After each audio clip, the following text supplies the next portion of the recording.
foolish game? Do you ever feel the same? Well, maybe we could change, turn the ship another way.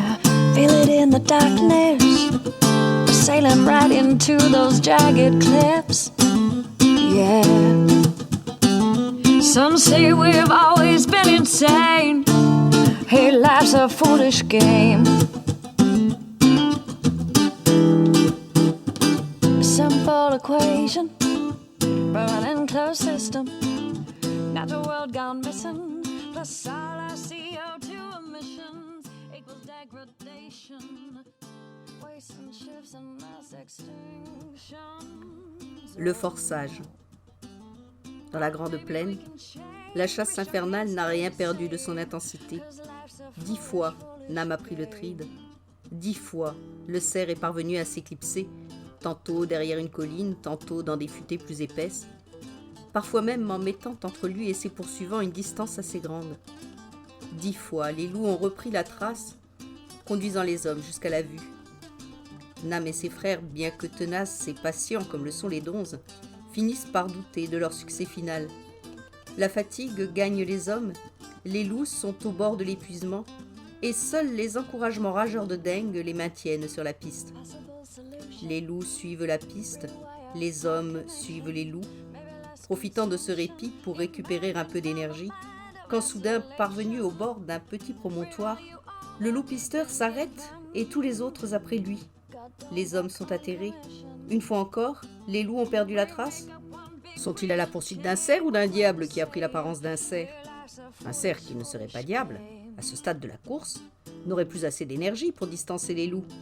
Il pourrait encore trotter, assez rapidement certes, mais ne pourrait plus prendre le galop. Comment celui-là s'y prend-il? Les loups aussi sont décontenancés. La rage de la chasse les a quittés. Seul le pisteur de Deng fait encore mine de chercher. Les autres attendent, haletants. Plusieurs se sont couchés. C'est Ursus qui le voit le premier. Le promontoire domine une vaste surface presque plane, limitée à son extrémité par une rivière. Presque en dessous des hommes, le cerf. Il a dû franchir la pente de quelques bons rageurs. Voilà pourquoi les loups ont perdu la piste. Les loups chassent avec leurs flairs et mâlent avec leurs yeux. Ils n'ont pas vu le cerf. En un instant, les hommes jugent la scène. Brutale, le désespoir les étreint. Le cerf trotte en bas, épuisé. À ce stade, il est condamné. La chasse cesserait-elle qu'il ne pourrait plus récupérer? L'excès d'effort lui a définitivement empoisonné le sang. Mais l'animal est devenu fou. Il court droit vers le fleuve. Pense-t-il, le cerveau devenu confus, qu'il fera perdre ainsi sa trace au loup? Croit-il qu'il pourrait encore se sauver en nageant? Ou cherche-t-il seulement, ivre de douleur, un peu de fraîcheur? Qu'importe. Pour lui, le destin s'arrêtera au fleuve de toute façon. De l'autre côté de la rive commence le territoire des Nandres. Les Nandres, les ennemis de toujours. À vrai dire, si braves qu'ils soient, aucun donze ne saurait affronter un Nandre en combat singulier. Les Nandres ne sont pas beaucoup plus grands que les donzes, mais ils sont infiniment plus puissants. Les bras énormes manient avec facilité des massues qu'un donze peinerait à soulever. On dit qu'un Nandre peut briser le bras d'un donze rien qu'en le lui enserrant dans sa main. Pourtant, les donzes ne craignent pas les Nandres. Ces derniers sont de piètres coureurs, incapables de rattraper un enfant ou une femme donze qui trottine. C'est que, pour puissants qu'ils soient, les Nandres ont les jambes plus courtes. De plus, leurs pieds ne vont pas droit dans le sens de la course, comme c'est le cas de la plupart des donzes, mais partent d'un côté et de l'autre, donnant à leur marche un cheminement dandinant qui les ralentit beaucoup. Mais si le cerf parvient au fleuve, ou même le traverse à la nage, dans l'état d'épuisement où il sera une proie facile, même pour un Nandre. S'ils ne craignent pas les Nandres, les frères le savent bien, ils n'auraient aucun moyen de leur disputer la proie qu'ils considèrent pourtant comme la leur. En un instant, Nam a jugé de tout cela. La distance est longue encore pour le cerf qui le sépare du fleuve, et il ne va plus très vite. Nam sent qu'il peut le rattraper. Certes, il lui faudra courir plus vite qu'il ne le devrait. Il atteindra le seuil à partir duquel même les hommes empoisonnent leur sang. Mais qu'importe. La rage le saisit à penser qu'ils courent depuis le début du jour pour le seul profit de leurs ennemis. Idée insupportable. Avant que ses frères n'aient eu le temps de le retenir, Avant d'entendre Deng, dont il sait par avance que ce dernier jugera très mal un choix qu'il estimera dangereux, Nam a jeté au sol sa petite massue et la lance de chasse. Il bondit, léger comme un oiseau le long de la pente. Le voilà lancé en pleine vitesse, à pleine fureur. La rage démultiplie la puissance de ses jambes. L'air vif grise ses poumons. Il ne regarde pas le cerf, qu'il rattrape inexorablement. Il regarde le fleuve, qu'il doit atteindre avant le cerf. Toute son attention concentrée sur le sol. Ce n'est pas le moment d'un faux pas, d'une maladresse, d'une chute. Nam est comme sorti de lui-même, presque étranger à son effort, à la douleur qui gagne son corps. Il est devenu son propre spectateur, ou mieux sa propre divinité, qui se sert de son corps froidement, lucidement, au-delà de toute performance, uniquement tendu vers ce seul projet, fou, surhumain, suranimal, atteindre le moins essoufflé possible le fleuve avant le cerf. Infernal effort.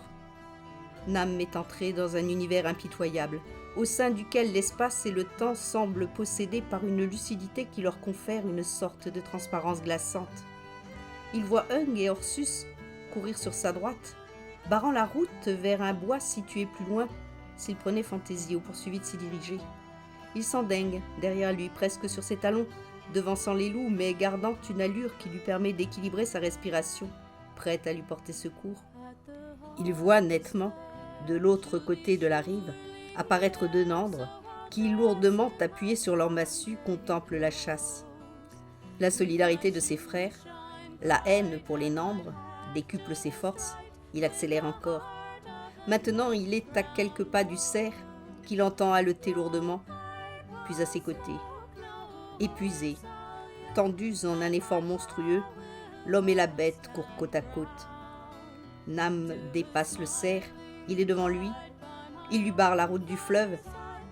Il s'arrête et fait face au bord de l'asphyxie. Mais le cerf, incroyablement, continue droit devant lui. On le dirait comme aspiré par le fleuve, comme indifférente à la présence de Nam. Brutalement, Nam découvre sa faiblesse, sans armes. Que peut-il contre ce cerf qui le charge, figé, désarmé? Et puis soudain, à moins de 15 pas de lui, le poursuivi tombe sur les genoux, il est forcé. Nam a forcé le grand cerf qui, museau collé au sol, reste ainsi quelques instants beuglant, râlant. Péniblement, le splendide animal se redresse. Va-t-il reprendre sa course? Va-t-il charger? Menaçant, impuissant, Nam lève les bras vers le ciel. Le cerf ne semble pas le voir, regarde au-delà de lui, très loin au-delà de lui. Il regarde déjà le monde des morts, pense Nam, et il éprouve une immense amitié pour l'animal forcé. Mais déjà ses frères sont à ses côtés. Sans attendre, Ursus plante la longue lance de chasse, droit en plein cœur du cerf qui s'écroule, tandis que Deng glisse dans la main de Nam la petite massue qu'il a portée pour lui. Les loups choisis vont arriver, et pour soumis qu'il soit, Nam, terriblement affaibli par sa course, devra se garder des moins soumis d'entre eux. Sans attendre, Ung et Ursus, à l'aide des lanières qu'ils ont emmenées, lient déjà le cerf sur leurs deux lances. Il faut faire vite. Déjà de nombreux nandres, sans doute prévenus par les guetteurs repérés plus tôt, furieux de voir leur échapper une proie qu'ils croyaient déjà facilement acquise, se jettent à l'eau. Deng entraîne ses loups choisis vers le fleuve. Ceux-ci comprennent que l'arrivée des nandres va les priver d'un festin, presque à portée de gueule, et furieusement ils hurlent et aboient, menaçant en direction des intrus. Mais des loups même en meute, seront-ils de force à retenir longtemps des nandres aussi déterminés qu'eux-mêmes? Ung et Ursus ont fini de lier le cerf. Normalement, ils devraient le porter à 4, mais Ung écarte Nam quand celui-ci veut prendre sa place. Deng et Ung portent à l'avant. Ursus, plus grand et plus fort que ses frères, porte seul à l'arrière, sans réelle difficulté, semble-t-il. « Pourras-tu nous suivre » demande soucieux Deng à Nam. Porter, il ne le pourrait peut-être pas, et il éprouve un immense sentiment de reconnaissance envers ses frères. Mais courir à leur côté, il sent qu'il le peut. La petite troupe se met en route, les nandres maintenant sur leurs talons, à peine ralentis par le harcèlement des loups qui, tournant sans cesse autour d'eux, tentent de les agresser par derrière. Le plus grand des loups réussit ainsi à saisir un nandre à la nuque. Les deux protagonistes roulent ensemble sur le sol, les dents du loup toujours solidement plantées dans les chairs du nandre, mais déjà 10 massues s'abattent sur l'animal qui, blessé, est contraint de lâcher prise et battre en retraite. ce qui réduit inévitablement l'ardeur combative des autres loups. Nam et ses frères ne sont pas réellement inquiets. Même chargés comme ils sont des chasseurs-coureurs, et ils savent les nandres, incapables de les rattraper, incapables même de les suivre longtemps. Non, ce qu'ils craignent, ce ne sont pas les nandres eux-mêmes, mais leurs flèches, que ceux-ci sont capables d'envoyer incroyablement loin. Aussi les frères ne courent-ils pas en ligne droite. Deng surveille ses poursuivants, et chaque fois qu'il voit l'un d'entre eux effectuer un lancer, il émet pour ses frères un cri sourd et bref. Aussitôt l'attelage dévie sur la droite ou la gauche, et la flèche va se perdre dans les herbes. Gênés malgré tout par les loups, et trompés par la course irrégulière des fuyards, les nandres ne parviennent pas à ajuster leurs tirs, et bientôt distancés, ils abandonnent leur chasse, non sans pousser des hurlements féroces, exprimant leur déconvenue. Seuls maintenant, les donzes peuvent ralentir un peu l'allure. Pas question de s'arrêter cependant, pas d'illusion. La chasse et son terme ne sont pas passés inaperçus dans la plaine, et partout les donzes comptent, cachés, invisibles, des prédateurs prêts à se jeter sur eux pour leur disputer leur proie.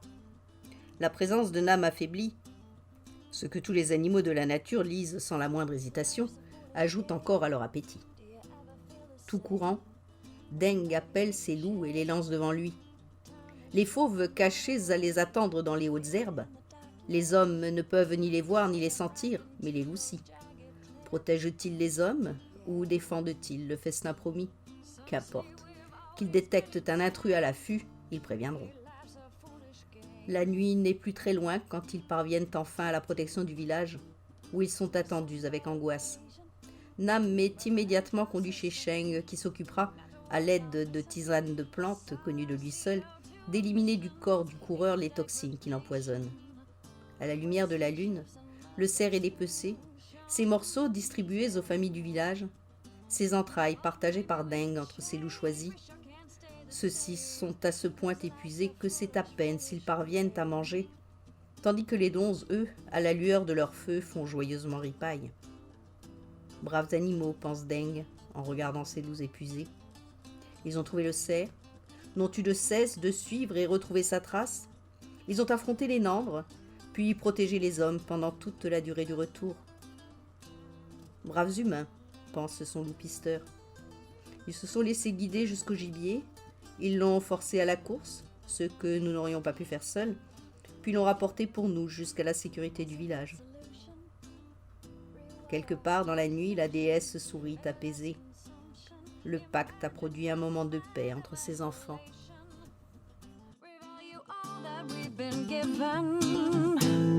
God don't work on commission.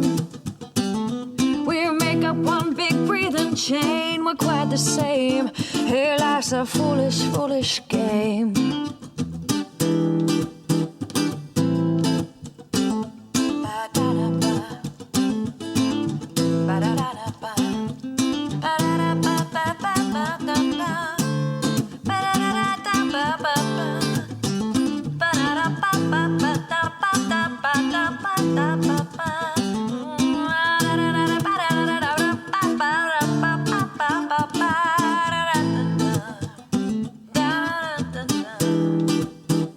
Life's a foolish game.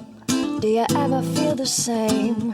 Well, maybe we could change and turn the ship another way. Take less than we've been given if we move in that direction. Yeah. We'll find our place in this living chain. We're quite the same. Yeah, life's a foolish, foolish game. Life's a foolish game. Hey, life's a foolish game. Life's a foolish game.